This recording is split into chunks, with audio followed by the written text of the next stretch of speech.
Hi and welcome back to my vlog. My name is Enix at ang inyong love guru for today. Napapansin ko nga pala, napadami ngayon ang mga tao or kababaihan na natutropa, nag-overthink at nagkakaroon ng anxiety. Kasi sabi nila, magulo daw ang relasyon ngayong 2024. Kaya naman ito, at magbibigay tayo ng advice. Kasi may mga natutunan din ako eh. For 3 years na I've been single, marami tayong natutunan. Kaya ngayon, isa-isahin ko na ang aking mga advice para sa mga Gen Z. Ito yung mga sasabihin ko sa inyo. Una, padami ang situationship. Huwag kang papayag na no label lang kung mahina ang loob mo. Kung madali kang ma-fall, iba kasi yung sinasabi nila na no label kasi baka hindi pa kayo ready. Iba yun eh. Pero karamihan ngayon ay nag-a-assume na nasa no label sila.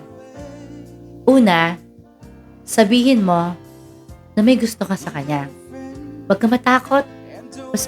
Mas nakakatakot yung mawalan ka ng pera, magunaw ang mundo, at mawalan ka ng ulam. Pero yung sabihin mo yung pagmamahal mo sa isang tao, huwag mo katakutan. Pa-reject ka man, next. Diba? Parang scroll lang. Thank you. Next. Kaya, maraming nag-a-assume sa no label kasi hinuhulaan lang nila na akala nila, kaya sila binibigyan ng attention, akala nila, PM and call is may gusto na at meron na silang relationship kahit wala naman talaga. Kaya kung ako sa inyo girl, sabihin nyo na. Pag hindi naman talaga same ang feelings, then just go on. Na-reject ka man, it's okay not to be okay. It's okay na maging malungkot ka. It's okay na mag-self-reflect ka hanggang sa mawala yung feelings mo sa isang tao. Kay pagtawanan ka ng mga tao sa pinagdadaanan mo, okay lang yan. Kasi hindi naman nila naintindihan kung ano yung napagdaanan mo, especially sa pag-ibig. Huwag na huwag kang kikiligin sa mga salita or tanong na, good morning, good night, anong gawa mo? Lalo na sa salitang, kumain ka na. Iba ang attention sa intention. Okay? Hindi porket pinapansin ka ng isang tao, gusto ka na niya. Hindi porket kinukulit ka, is gusto ka na niya. Mga attention lang yon kasi baka sakaling naboboard lang siya sa buhay niya. Pero wala naman palang intention. Grabe yung hugot ko Nasa 4 na tayo, okay? Panglima, pag walang ini-invest sa iyong pera, ibig sabihin, hindi ka mahal nun. Regalo, pera, pagkain, ano man yan. Magpaka-real talk na tayo. Mamahalin mo ang isang tao, pero hindi mo paggagastusan? Hindi yan pagmamahal. Okay, sabihin natin wala kang pera, kaya hindi mo napapaggastusan ng ang isang tao. Pero kung meron ka namang konting kinikita or extra, for sure, ipapalalamove mo yan ng regalo. Or food grab, kahit Jollibee, kahit isang Jolly meal lang, di ba? Kaya let's real talk lang. Kung walang ini-invest sa yung pera, alam mo na yon. Coming from someone na gift-giving ang love language. Real yan. Hindi rin ako naniniwala sa pull and push method. Ginagawa lang yan ng mga taong gustong ma-addict ang partner sa kanya. Pero bakit ka magpapaka-pride kung gusto mo naman yung tao? Kung gusto mo siya, go, text lang. Sumagot ka. Tumatawag siya, sagutin mo din. Bakit ka magpapaka-pride? Bakit ka magpo-pull back? Bakit ka magpo-push? kung gusto mo naman siya, di ba? At kung alam mo na yung yung effort na binibigay mo is naibabalik din sa'yo. At saka ang tunay na pag-ibig is yun pinapasaya ka.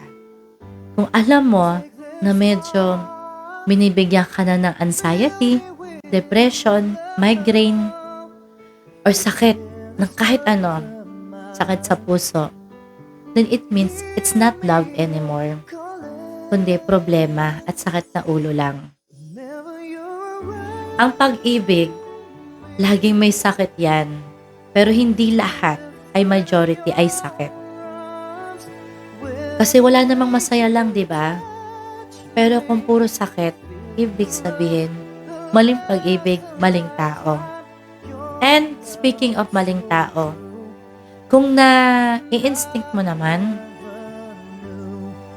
at parang sa loob mo, alam mong something is wrong, then maybe you need to reflect on yourself at mag-isip-isip ka. Kasi baka tama ang hinala mo, especially may woman's instinct tayo. At mas powerful pa ito pag meron ka talagang power of instinct bukod sa women's intuition. Nang lalamig na ba siya? Nagsasawa na? Hindi. Meron na yan ibang chinat-chat. Maniwala ka sa akin. Kaya kung ako sa'yo, tigilan mo na siya. And if ever lang na bad breakup yung nangyari sa inyo, sasabihin ng iba, patatawarin ko na lang para makapag-move on ako. Alam niyo ba na hindi totoo na you have to forgive already someone or your ex or your lover o yung taong nagustuhan mo? Hindi totoo na in order for you to move on ng madali is forgive and forget? No. Okay lang na mainis ka. Okay lang na magalit ka. Hanggang kaya mong maramdaman lahat ng sakit, go on lang. Kasi tao ka lang din. Nasaktan, lalo na pag alam mong naloko ka, sinaktan ka ng pusa, okay lang na magalit. Kasi pag humupa yung galit, feeling mo it's right time na para patawarin siya, then that's the time na makakapag-move on ka talaga. Kaya it's okay na mainis ka kung inis ka pa rin. Okay lang na i-block yung guy. Kasi hindi naman ibig sabihin na bitter ka or nawawala or ano ba, talo ka. Hindi yun eh. Para sa sarili mo din yun. Unfriend and block. Kasi para makapag-move on ka. Mahal mo pa? Galit ka ba? Gusto mong mag-move forward? Anything goes. I-block mo. And it's up to you kung gusto mo pa siyang i-unblock. And there's nothing wrong to block someone. At pag binlock mo, see to it na walang balikan ha. Hindi yung after a day, after a week, after a month, 6 months, 1 year, i-unblock mo, tapos may message mo. No way. You have to stick to your plan. Para sa'yo din yun eh. Saka totoo din ang no contact. Ang no contact ay hindi para balikan ka ng taong gusto mo. Kundi para sa'yo yun. Para mag-grow ka, sanay ka ulit mag-isa, mag-glow up, bumalik ka ulit sa dati, or mag-upgrade ka. Basta aayusin mo yung sarili mo. Yung mental health mo, yung physical mo, yung outlook mo. In and outside is what I mean. Kung gusto mo mag-gym ka. Bumalik ka sa passion mo, or gusto mo ng bagong talent, pag-aralan mo. Basta maibalik lang yung self-love mo at saka self-worth. Yun ang importante. Saka wag na wag kayong papayag na minumura kayo ng tao, ng guy, ng partner nyo. Never. Kahit na yung word na tanga, bobo, at kung ano-anong mura. Yun ang wag na wag. Alam nyo ba na mas masakit ang emotionally batter kesa physical? Yung physical kasi, madali lang yung gumaling. Kung may pera ka, gamutin mo lang siya, ipabelo mo, perfect na ulit ang mukha mo, wala nang sugat. Pero yung puso, pag sinabihan mo ng bad words or masakit na salita, forever mo yung dadalhin. At pag naalala mo ang taong yon na nakasakit sa damdamin mo, maiiyak ka, maluluha ka pa rin. Lalo na kung tingin mo, baksak na ang sarili mo dahil sa masasakit na salita na sinabi niya sa'yo through the years. Huwag na huwag kang papasok sa panibagong yugto ng pag-ibig kung hindi ka pa nakakahilom sa sugat mo sa kahapon. Marami tayong hinahanap after natin masaktan sa isa, sa feeling natin, pag umibig tayo ulit, kahit crush lang, or tao magugustuhan, feeling natin makaka-move on tayo. Kasi, masabihin natin, madali ako makalimot sa ex ko kasi may bago na akong love. Pero hindi yun. Hindi mo ba alam? Kapag hindi ka pahilom, tapos pumasok ka ulit sa next relationship, o ano mang relationship yan, lalo mo lang sinasaktan ng sarili mo. Lalo mo lang dinadagdagan ng trauma sa buhay mo. At totoo yan. Dahil naniniwala ako sa kasabihan na ayusin mo muna ang sarili mo. Dapat buo ka muna bago ka pumunta sa next na mamahalin mong tao. At kung hindi ka pa okay, okay lang na huminto. Kung pagod ka pa, magpahinga ka. Malungkot ka pa, okay lang yan. Mas masarap minsan na lumayo-layo kapag isa para pag-isip-isip. Para pag nakapag-isip-isip ka, dun mo na marirealize ang lahat. Kung mag-i-stay ka ba or aalis ka na lang na mag-isa para sa sarili mong kaligayahan. Kaya naniniwala din ako sa kasabihan na don't settle for less. Effort na effort ka, pero kaunti lang pala ang binibigay sa'yo ng tao, which is not good. Dapat sa pagmamahal, equal. Dalawa kayo, hindi lang ikaw ang nag-e-effort. Hindi lang ikaw ang kumikilos, kundi may ginagawa din rin siya para sa'yo. At mahalata mo naman yun, di ba? Saka pala, girls, maihabol ko lang ha, huwag rin kayong aasa sa lalaki pagdating sa pinansyal. Mapa-boyfriend mo pa yan or asawa. Huwag. Kahit gaano kayaman ang partner mo, I mean, huwag ka magde-depend sa kanya. Kahit sabihin natin na nag-offer siya sa'yo ng huwag ka na magtrabaho, may pera naman tayo, bibigyan kita every month. Okay lang yung mga regalo. Okay lang yung mga treat. Okay lang. Pero wag na wag kang aasa kasi kawawa ka pagdating sa huli. Paano kung nasanay ka? Paano kung binigay mo ang mundo mo sa kanya? Tapos naiwan ka mag-isa? Hindi mo alam kung saan ka pupulutin. Hindi mo alam kung saan ka magsisimula. Kailan ka magsisimula? Kung kailan matanda ka na? Hindi rin eh. Dapat bata ka pa lang, simula ka pa lang, mag-ipon ka na para sa sarili mo. Huwag ka magpapaka-housewife. Kung mag-housewife, dapat may business ka on your own. Basta may pera ka. Mag-iipon ka at lagi ka mag-practice na paano kung nawala siya. Kasi hindi mo rin masabi ang oras at ang buhay. Saka nga pala bukod sa situationship, ang isa pang uso ngayon ay ghosting. Wag na wag kayong mag-ghosting girls ha, kasi masakit yon. Masakit yun lalo na kung ang nagmamahal sa yung lalaki ay totoo. Pero kung may lalaki nang ghost sa'yo, hayaan mo na.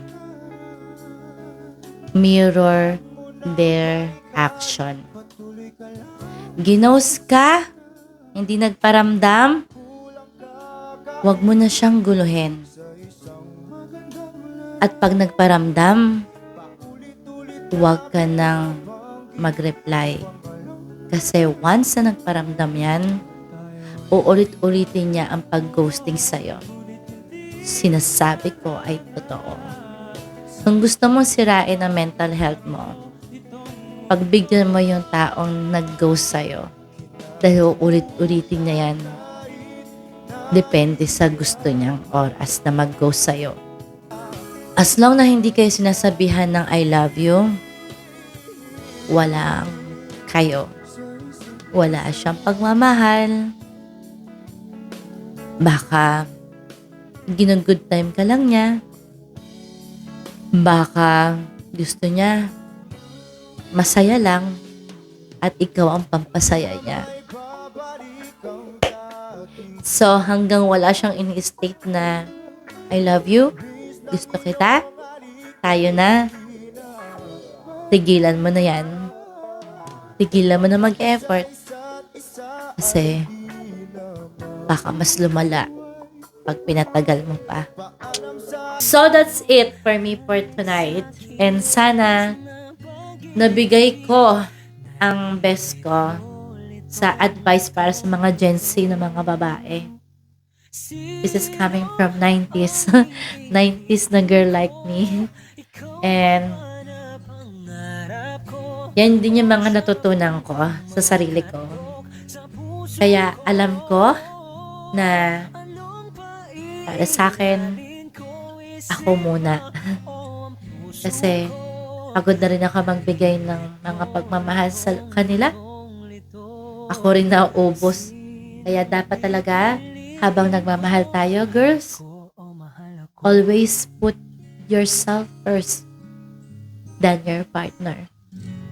Kaya may anak ka na, kaya may partner ka na, dapat mas mahalin mo ng mas mabigat na timbang ang sarili mo kaysa sa ibang tao.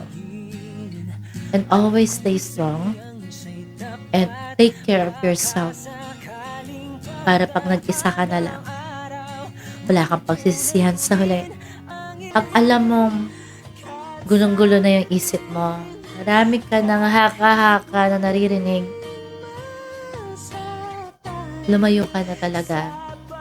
Then, all you need to do is just be alone and pray and meditate. Dahil wala nang iba makakatulong kundi yung nasa taas at totoong himala. Totoo.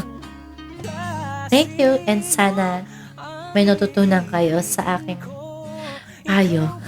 Gusto pa kayo na i-discuss ko about sa pag-ibig, please do comment down below. Pagpasensyahan nyo na ha. Medyo may sakit pa ako at inuubo. Pero na-miss ko lang kasi ang making. Na-miss ko lang talaga mag-vlog. Thank you and please wait for me. I'll be back pag better na ako sa lahat-lahat. Bye!